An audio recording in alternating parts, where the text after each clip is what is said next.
My question more isn't about what your answer is to me. And I just want to understand, I just want to really listen to you kind of ramble about it, but goal setting specifically. Well, here's the thing. As life comes to you, or in some cases it feels like when life comes at you, you have this natural synthesizing of it, which causes you to launch a rocket of desire. And in essence, at the very elementary understanding, that is setting a goal. In other words, I prefer that to this. So step one is all about that. And of course, the goal or the preference that you have established is becoming more, even beyond your comprehension, because it's very difficult in this goal setting, even in whatever evolved way of goal setting that anyone might mean. The thing about these intentions moving forward and law of attraction getting hold of them and responding, because when you ask, it is always given, is this law of attraction gathering of the cooperative components factor that we were talking about earlier, so that your goals are actually more all-inclusive of everything that you are and everything you want, even the intentions or goals, you might say, that you had coming into this physical experience. The becoming of this vortex of creation, it includes so much that none of you, if we pressed you to try to describe what's in there, actually could.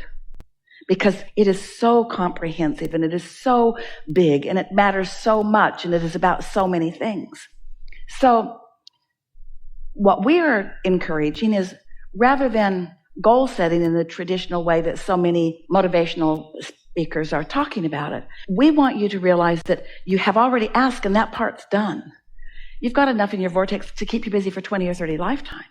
You've done that, and step two has taken place too, because source attention upon it has caused it to gestate until it is ready to come out and play with you. It's being revealed all the time. It's just ready for you to realize it. And so instead of goal setting, what we're talking about is receiving mode receiving. But what happens, now think about this. You're really going to like this.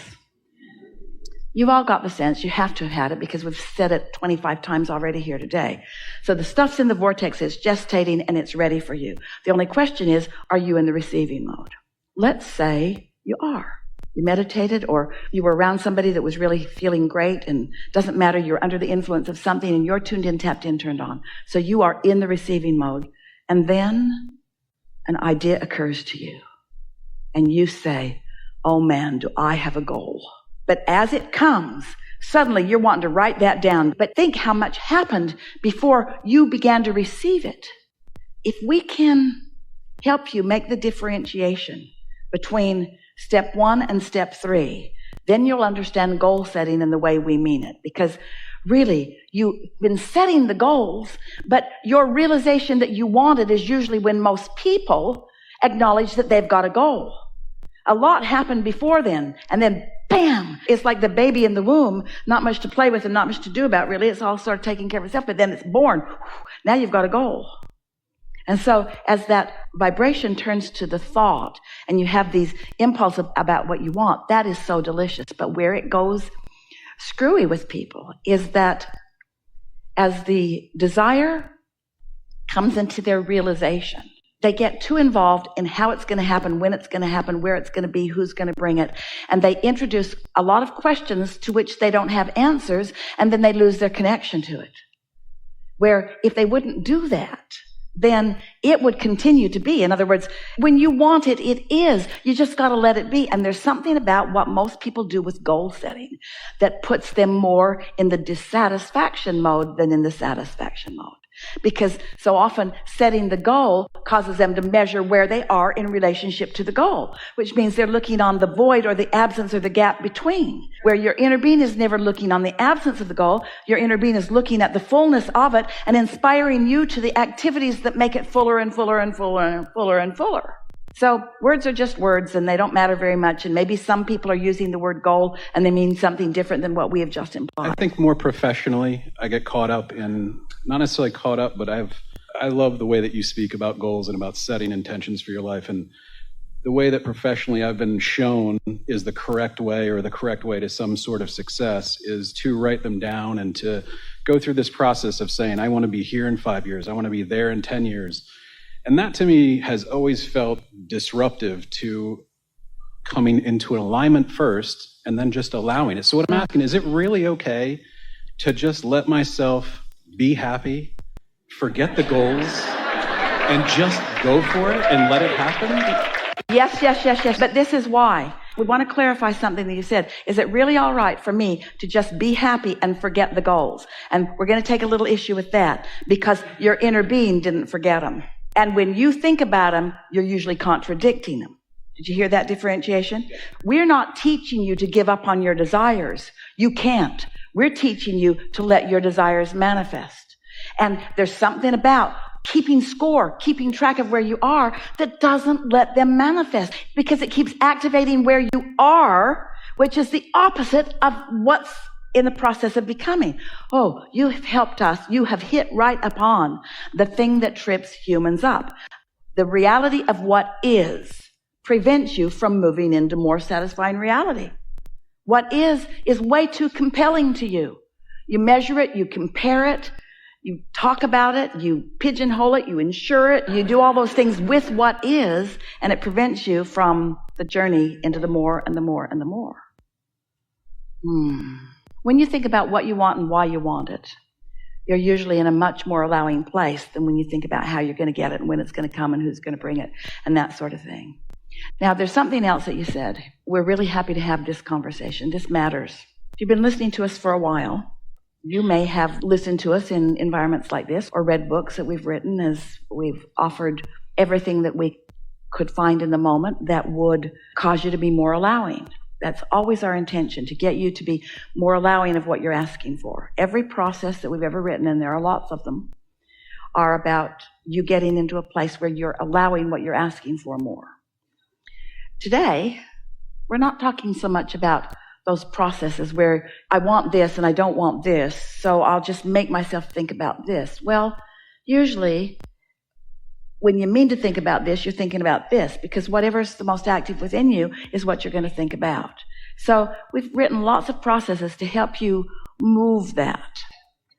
But there is a much easier way, which is quiet your mind, so that's not active. And then the only mind that is active is your inner being that already knows what you want and where you are in relationship to it and how to move toward it, step by step by step. Did you follow that? Your inner being knows. And so if your discontent thought isn't active, and it won't be when you're meditating, then you'll practice the vibration of what it is you want. And the more you practice the vibration of what you want, and the less you practice the vibration of its absence, then the more you allow more of what you want. It's just a natural product of the way the laws of the universe work. However, once you are in alignment with who you are, thinking about it in greater detail is so satisfying. So our answer to your question is, if you are under the influence of your inner being and you are tuned in, tapped in, turned on, you can turn your attention toward those delicious ideas of what you want and when you want it, and all it will do is exhilarate you more, and you'll feel more and more and more satisfaction as you think about, in 5 years I'll be here, and in 10 years I'll be here, or whatever. If you're under the influence of what your inner being knows, then every bit of that will be delicious to you. But if you're under the influence of not having enough and you're setting those goals, then the exact opposite happens. Ooh. All right. So I've said something really, really big here, and that is know what you're under the influence of. We have offered to Jerry and Esther, and they have found artists, and their publisher found magnificent artists, and we've created 6 card decks. We call them well-being cards. The publisher calls them affirmation cards. And we've been saying for a long time, when you affirm from inside the vortex, it's such a good idea. When you affirm from outside the vortex, it just digs you into your hole deeper.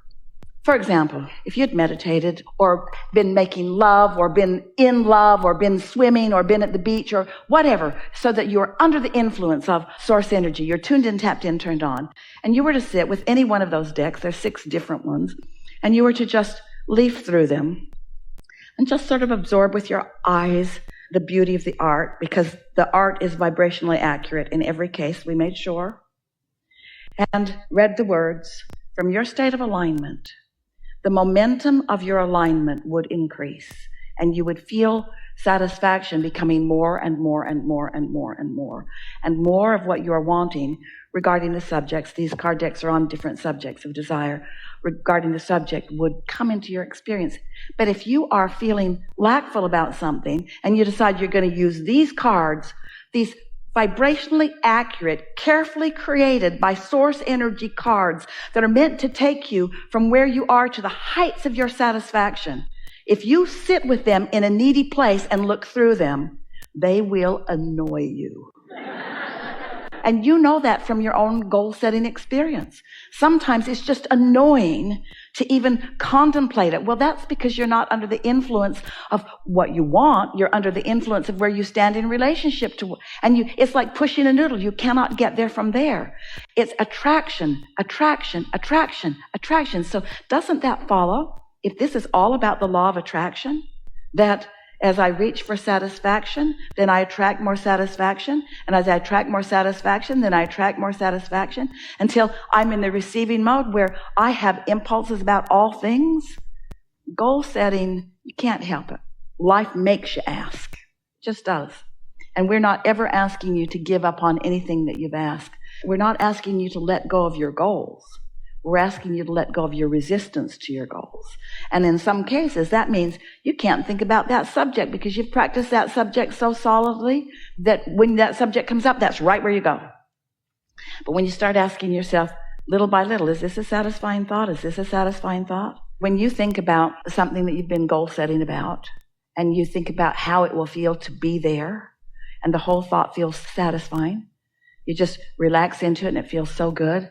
Makes you smile, even puts ripples on your skin a little bit, that feeling of enthusiasm. You know that what's happened is you've just joined your inner being's perspective about how you're doing. And the more of that you do, not only the better you feel, but the greater the momentum will be and the faster the unfolding will be toward those things. And after a while, you'll reach a place where you won't be gauging the distance between where you are and where you're wanting to be, because you'll have this clear understanding that there's always going to be something more for you, that no matter where you're standing, there is more. And it is moving toward the more vibrationally that is the exhilaration of life. And yes, the things will follow. But someday we are certain that we will meet with you, maybe even some of you who are actually sitting here in this room, and we will be having de-manifestation seminars, because the things that you think you want for the satisfaction are just the excuse you use to get into the mode of satisfaction. It's the feeling of source energy flowing through you and the entire universe responding to your clear focus that is the life that you want to live. And yes, dollars will follow, and magnificent things will follow, and wonderful experiences will follow, and freedom will follow, and all the things that you've incrementally been asking for will follow. So it's like this. Details of life. Put specific details into your vortex. Let's say car, house, girl, children, whatever it is. In. So then cooperative components are gathered and it becomes more, and perhaps even not recognizable. Doesn't matter to you though, because you're not specifically trying to make this happen and this happen and this happen. Life's caused it to happen. Abraham, is it really true that I can simply just feel good and that is enough? Yeah, so that's what you're doing. You're feeling good, you're feeling satisfaction, your vortex has been building and ideas are flowing to you. Now, every one of those details that you put in, that you can't maybe feel because you can't comprehend the way they've morphed and what they've become, but they're all in there. As thoughts begin occurring to you, and you begin following the trail, the specifics of every single thing you put in there is going to weave itself in to the satisfaction that you're living as it begins to unfold.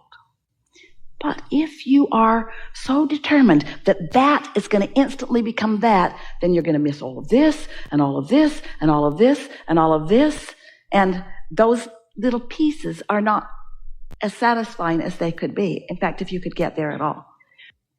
If this time-space reality has the wherewithal to inspire a desire, this time-space reality has the wherewithal to deliver the goods. So if a specific thing has caused you to create a specific desire, you're going to feel the extraordinary magnificence of the specifics of that. And it's going to surprise and delight you when it comes.